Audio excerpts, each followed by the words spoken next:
गौरव गोगोई।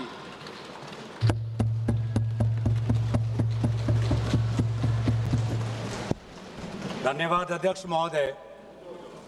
आज हम इस विशेष चर्चा में भाग लेने के लिए खड़े हुए हैं और ये चर्चा इसलिए हो रही है क्योंकि हाल में ही जो युद्ध हुआ वो एक सूचना का युद्ध था। एक प्रकार से हम पड़ोसी देश और दुनिया भर को सच्चाई की सूचना देना चाहते थे और कुछ ऐसे ताकत थे, ऐसे शक्तियां थी जो भ्रम का सूचना सारे देश में, सारे दुनिया में फैला रहे थे। और इसीलिए इस चर्चा का विशेष मांग ये है कि आज सच्चाई सदन में आनी चाहिए। सच्चाई पहलगाम की आनी चाहिए, सच्चाई ऑपरेशन सिंदूर की आनी चाहिए, सच्चाई विदेश नीति की आनी चाहिए। और यही आज हमने सूचना का जो युद्ध की बात हम कर रहे हैं वो आज हमने आदरणीय राजनाथ सिंह के भाषण में सुना। बहुत से सूचनाएं दी उन्होंने, बहुत से जानकारी दी, लेकिन रक्षा मंत्री होने के नाते ये नहीं कहा कि पहलगाम में दहशतगर्द कैसे आए। ये नहीं कहा कि बेसारन में जहां पर 1000 लोग जाते हैं, खुशियां मनाते हैं, कैसे 5 दहशतगर्द वहां पर जाकर 26 लोगों की गोलियों से छलनी करते हैं। ये बात, ये सूचना रक्षा मंत्री ने नहीं दी। यही है सूचना का युद्ध कि इतनी जानकारी देते हैं कि कभी कभी सवाल पूछना भी भूल जाते हैं। और आज ये है हमारे विपक्ष का कर्तव्य कि हम सवाल पूछेंगे देश हित में, राष्ट्र हित में। आज देश ये जानना चाहता है कि वो 5 दहशतगर्द कैसे घुसे और उन दहशतगर्दों का भी मकसद था। पाकिस्तान से आए हुए वो दहशतगर्दों का क्या मकसद था? उनका मकसद था कि जम्मू कश्मीर की अर्थव्यवस्था को तनाव करना, विनाश करना।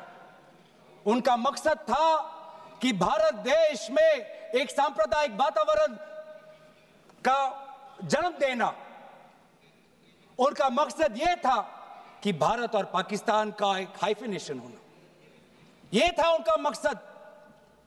लेकिन सर, मुझे दुख है कि आज राजनाथ सिंह जी ने सैनिकों की बात तो की, लेकिन जो हमारे भारत की जो आवाम है, जो जनता है, जो उन्होंने पाकिस्तान के दहशतगर्दों का पूरी जो मंशा है उस पर उन्होंने पूरा नकारा और हम एकजुट रहे। हम, मुझे भारतीय होने का गर्व है। हमने देखा बेसारन में कि किस प्रकार से जम्मू और कश्मीर के लोगों ने पूरे देश भर से आए हुए जितने भी पर्यटक थे उनकी मदद की। हमने ये देखा कि किस प्रकार से देश भर के जो पर्यटक जो जम्मू कश्मीर में थे उन्होंने अपने जम्मू कश्मीर के भाइयों को धन्यवाद दिया। हमने ये भी देखा कि कैसी एक विधवा हिमांशी नरवाल ने कहा कि मैं नहीं चाहती कि मेरे जो पति जिसको लेके आज राजनीति हो रही है उसके शव पर देश में हिंदू मुसलमान की राजनीति हो, मैं नहीं चाहती। यह है हमारी देश की संस्कृति और यह था मंशा पाकिस्तान का। और मैं ये भी गर्व महसूस करता हूं कि सारे विपक्षी राजनीति दल, हम सब एकजुट होकर, राहुल गांधी जी ने एक साफ साफ कहा कि हम सरकार के साथ हैं और सरकार को पाकिस्तान को एक ठोस मजबूत कदम देना ही पड़ेगा।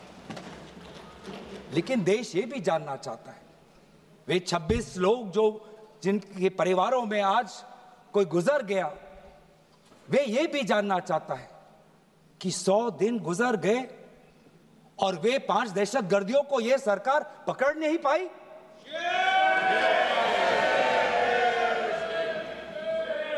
देश के वो लोग ये भी जानना चाहते हैं कि ये जो 5 दहशतगर्दी जो आए टेररिस्ट, निश्चय इन्होंने इनको किसी ने पनाह दी, निश्चय इनको किसी ने जानकारी दी, निश्चय ये पूरा जो 1 घंटा का जो उन्होंने गोला बारूदी की, उसके बाद ये फरार हो गए।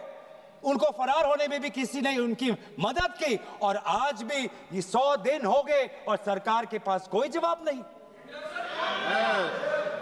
आज आपके पास ड्रोन है, आपके पास पेगासस है, आपके पास सैटेलाइट है, वहां पे सीआरपीएफ है, वहां पे बीएसएफ है, वहां पे सीआईएसएफ है, वहां पे आदरणीय गृह मंत्री कुछ दिन पहले ही गए थे पूरा रिव्यू लेने के लिए, और आप किसी को पकड़ नहीं पाए। ये कैसा बंदोबस्त? आपने कहा कि आर्टिकल 370 के चले जाने के बाद जम्मू कश्मीर सेफ है, जम्मू कश्मीर में आइए, लोग आए, लोगों ने अपने आप को सुरक्षित महसूस किया, लेकिन बेसारन में देखा कि कितने वो निहत्थे थे, कितने वो असहाय थे, कि लगभग 1 घंटा लगा एक एम्बुलेंस उनके पास पहुंचने के लिए। पुलिस पर अगर आर्मी भी आई तो चल के आई।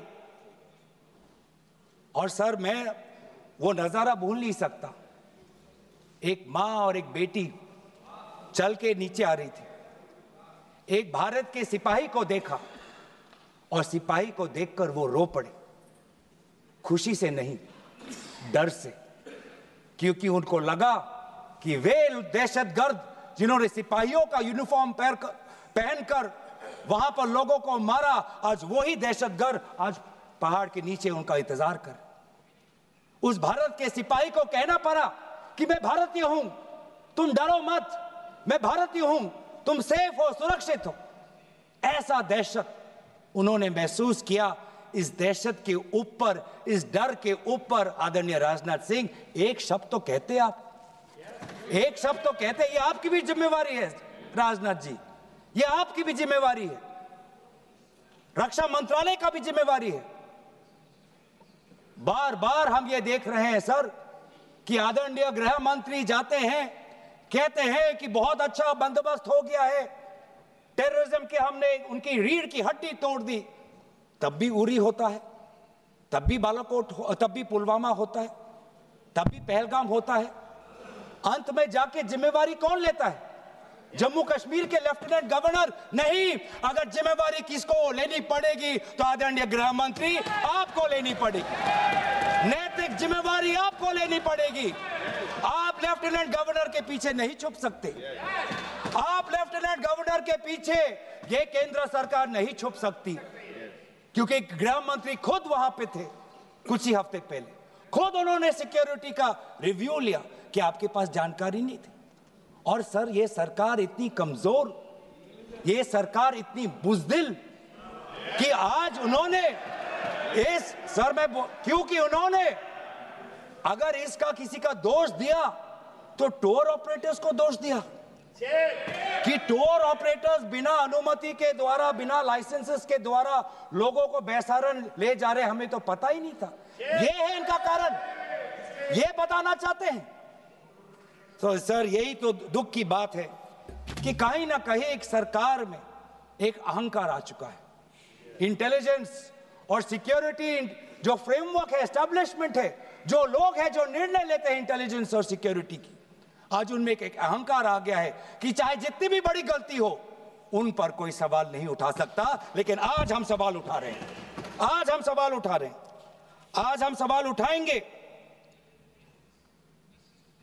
प्रधानमंत्री मोदी जी, आपको, आप सऊदी अरब में थे, आप जब वापस आते आपका पहला नैतिक कर्तव्य होता कि पहलगाम आप जाते, लेकिन आप पहलगाम नहीं गए, एक सरकारी कार्यवाही के लिए आप बिहार गए और चुनावी भाषण दिया।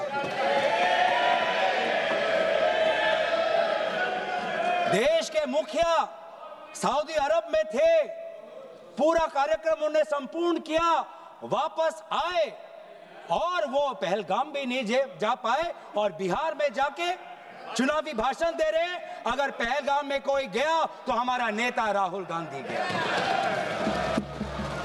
अगर पहलगाम में जो लोगों की मृत्यु हुई उनके लिए अगर शहादत की मांग कोई कर रहा है तो हमारा दल का नेता राहुल गांधी कर रहा है।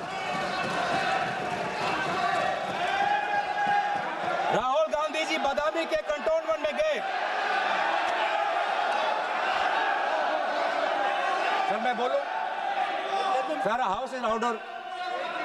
सर हाउस इन ऑर्डर में like. Sir house is not in order में रहेगा सर। टाइम लेकिन आप तथ्यों पे बोलें, गलत सूचनाएं नहीं दे सदन में, गलत सूचनाएं नहीं मत दे। हम बोलिए इसके ऑर्डर में लाइए सर। कोई सदन में गलत तथ्य नहीं रख सकते आप। सर मैं बोलूं सर कैमरा आएगा मेरे पे। धन्यवाद। आदरणीय अध्यक्ष महोदय, अब बात आती है ऑपरेशन सिंदूर की। आज मैं राजनाथ सिंह जी का भाषण सुन रहा था। मुझे पता नहीं चल रहा था कि राजनाथ सिंह जी जो भाषण दे रहे थे वो किस समय का उजागर कर रहे थे।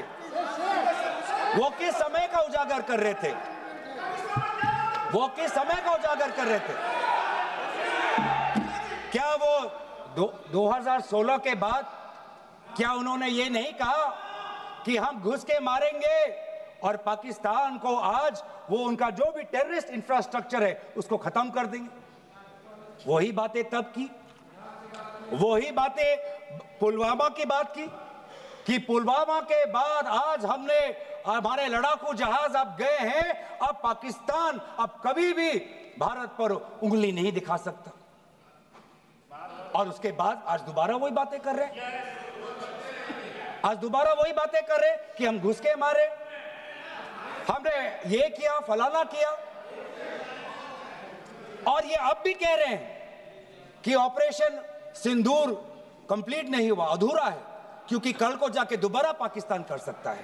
ये खुद कह रहे हैं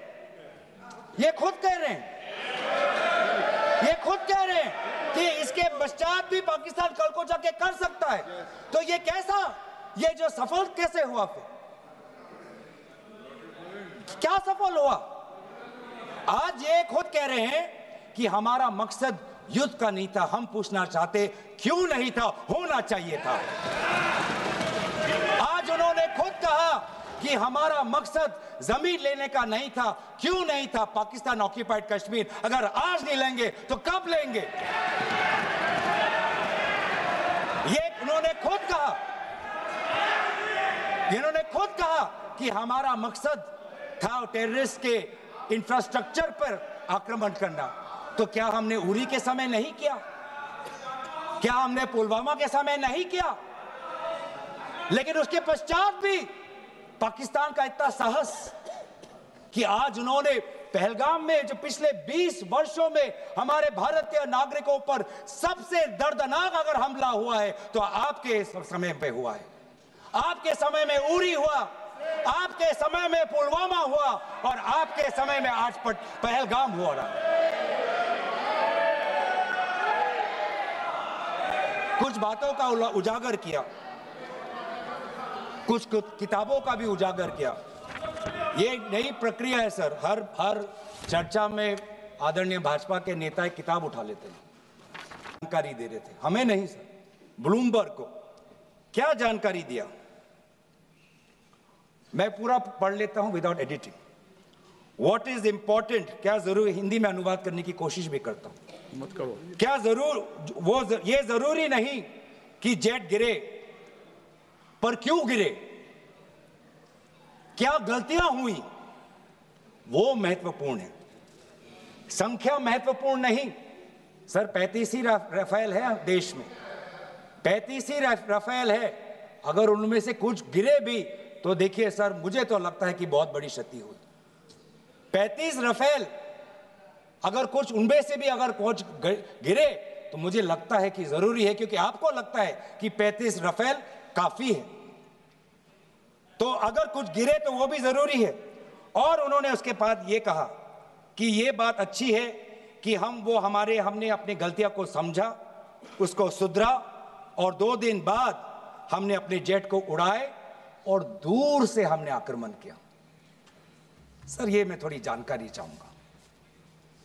हमारे पास जो हमें ये संदेश मिलता है कि दुनिया के सबसे बढ़िया और बेहतरीन लड़ाकू जहाज हमारे पास है, सबसे बेहतरीन पायलट हमारे पास है, तो सीडीएस को ऐसा क्या कहना पड़ा, ऐसा क्या परिस्थितियां हैं कि हमारे पायलट हमारे लड़ाकू जहाज क्लोज रेंज में नहीं जा सकते, उनको दूर से ही फायर करना पड़ता? ये क्या है? ये क्या पाबंदी है? ऐसी ये क्या पाबंदी है कि सीडीएस को ये कह रहे हैं कि हमारे लड़ाकू जहाज ने पहले दिन गलतियां की, गलतियां हमने सुधारी और दूर से हमने आक्रमण किया?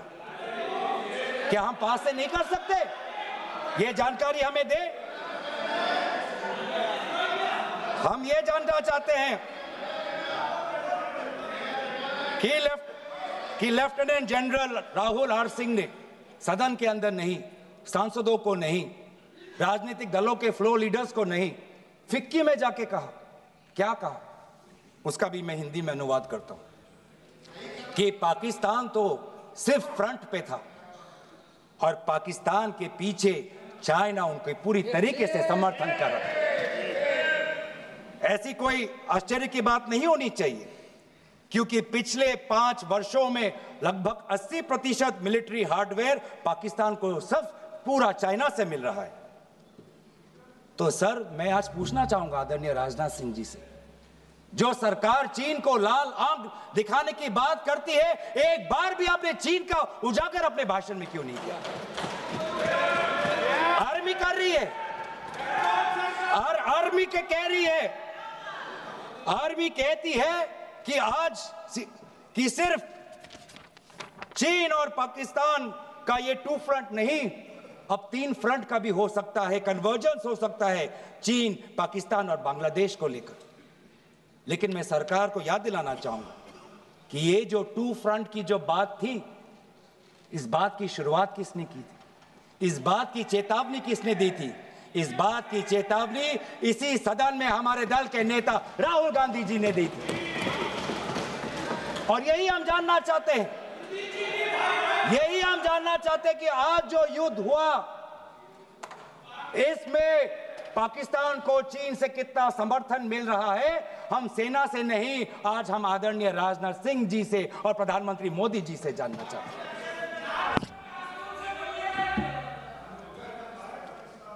और सर, इंडोनेशिया में जो डिफेंस अटैचे है, उसने तो ताज्जुब की बात कह दी। उसने क्या कहा sir? India defence attache group captain Shiv Kumar ने, हिंदी में दोबारा अनुवाद करता हूं, कि भारत ने लड़ाकू जहाज खोए तो खोए इसलिए क्योंकि कुछ मिलिट्री टारगेट्स पर आक्रमण करने पर पाबंदी थी। क्यों? क्या पाबंदी थी? ऐसे क्या ये राजनीतिक कंस्ट्रेंट्स थे? आपने कहा कि 9 टारगेट पे हमने आक्रमण किया, लेकिन हमें यह भी सूत्रों से जानकारी और मीडिया में आया है, और लेफ्टिनेंट जनरल राहुल सिंह ने खुद कहा कि पहले 21 टारगेट्स चुने गए थे और 21 से फिर 9 हुए। क्यों हुए? क्यों हुए? आज मैं ये जानना चाहता हूं कि पिछले 20 वर्ष में सबसे घातक आक्रमण हमारे महिलाओं पर हुआ, हमारे बच्चों पर हुआ, भारत के आत्मा पर हुई। हमने सब ने वो दहशत को अनुभव किया, हम सब एकजुट हुए, हमने पूरी तरीके से समर्थन प्रधानमंत्री मोदी जी को दी कि अब जाइए। और ऐसा एक माहौल बन चुका था कि देश किसी भी कीमत चुकाने के लिए तैयार था। पूरा देश प्रधानमंत्री मोदी जी के साथ था, विपक्ष प्रधानमंत्री मोदी जी के साथ था। और अचानक 10 मई के दिन पे हमारे राष्ट्रदूत कहते हैं कि हम पाकिस्तान पर हमला करेंगे, और शाम के 10 मई को सूचना आती है कि पाकिस्तान के साथ अब युद्ध पर हम परिणाम दे रहे हैं, सीज फायर हो गया।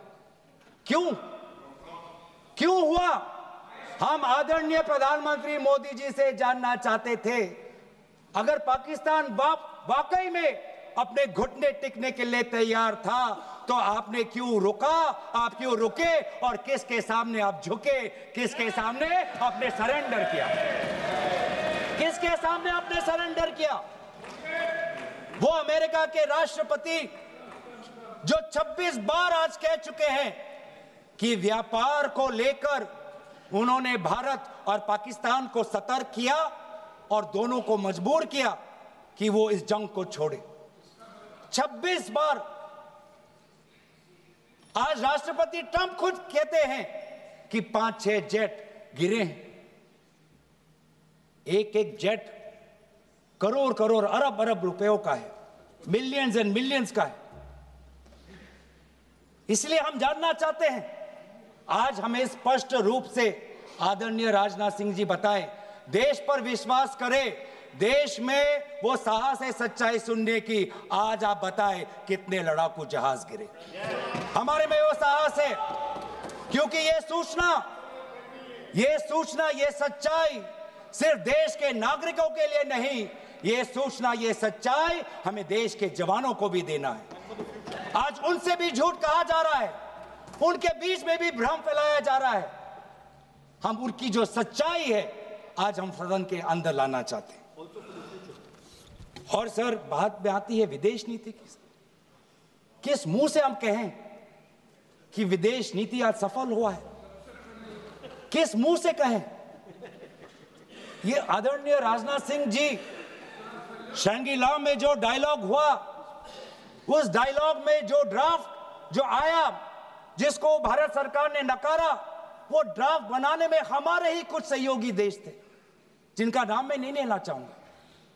लेकिन ऐसे देश जिसको हम परंपरागत दोस्त हम मानते हैं, ट्रेडिशनल एलाइज मानते हैं, आज उन्होंने भी इंडिया और पाकिस्तान को हाइफिनेट कर दिया।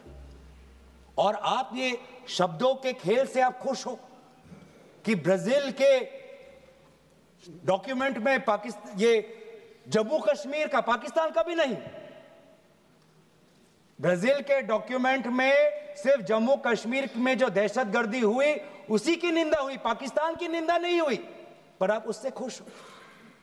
अगर आप उससे खुश हो तो मैं जानना चाहूंगा, जो $1 बिलियन का आर्थिक सहायता IMF ने दिया पाकिस्तान को, उस पर आपको क्या कहना है? हम जानना चाहेंगे, जो ADB एशियन डेवलपमेंट बैंक से 800 मिलियन का आर्थिक सहायता जो मिलेगा पाकिस्तान को, आज भारत उस पर क्या रवैया? वर्ल्ड बैंक का जो $40 मिलियन आ रहा है, और ये पैसा किसको जाएगा सर? पाकिस्तान की नेतृत्व उनकी जनता या उनकी चुनी हुई सरकार नहीं, पाकिस्तान की सरकार का जो रिमोट कंट्रोल है वो पाकिस्तान की सेना के पास है। तो ये सारा पैसा वहीं जाएगा जहां पर हमने मिसाइल गिराई। तो क्या इतना भी हम नहीं कर पाए? क्या इतना भी ताकत नहीं? क्या इतना भी विश्व गुरु में लोगों का विश्वास नहीं, देश अंतर्राष्ट्रीय नेताओं का विश्वास नहीं कि IMF का एड ना जाए पाकिस्तान के पास, वर्ल्ड बैंक का एड ना जाए पाकिस्तान के पास, ADB का एड ना जाए पाकिस्तान के पास? आप में इतना भी ताकत नहीं कि एक देश ने पाकिस्तान को टेरर स्टेट का दर्जा नहीं दिया। एक देश ने आज FATF financial action task force में, जिससे बहुत नियंत्रण पाकिस्तान पे पड़ती थी, आज उससे वो 2022 में निकल आई ग्रे लिस्ट में। क्या वो डालेंगे?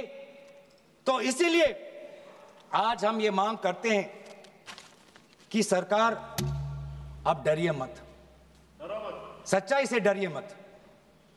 उस दिन भी देश सरकार के साथ दहशतगर्दी के खिलाफ खड़ा था, विपक्षी दल सरकार के साथ खड़े हैं, और आज भी दहशतगर्दी के खिलाफ सच्चाई के पक्ष में देश और विपक्ष आज सरकार के साथ। आप हमें अपना दुश्मन ना समझे, हम सरकार के दुश्मन नहीं हैं, हम अपने देश के पक्ष में बोल रहे हैं, जवानों के पक्ष में बोल रहे हैं।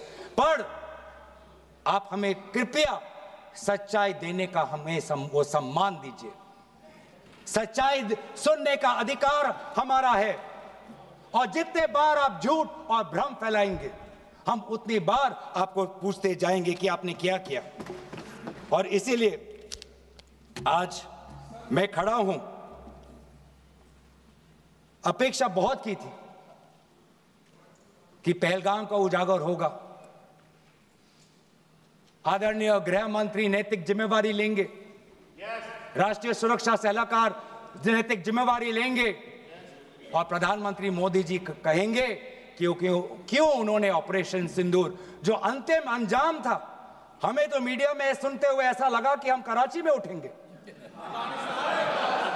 मीडिया में हमारे भारत की मीडिया जो जिनको सूचना अब से ही मिलती है, उनका सुनने में लगा कि आज तो हम फतह करके ही रहेंगे, लेकिन पता चला कि नहीं, कहीं ना कहीं हमारे पैर डगमगा गए और जो अंतिम परिणाम था उससे पीछे हम हट गए।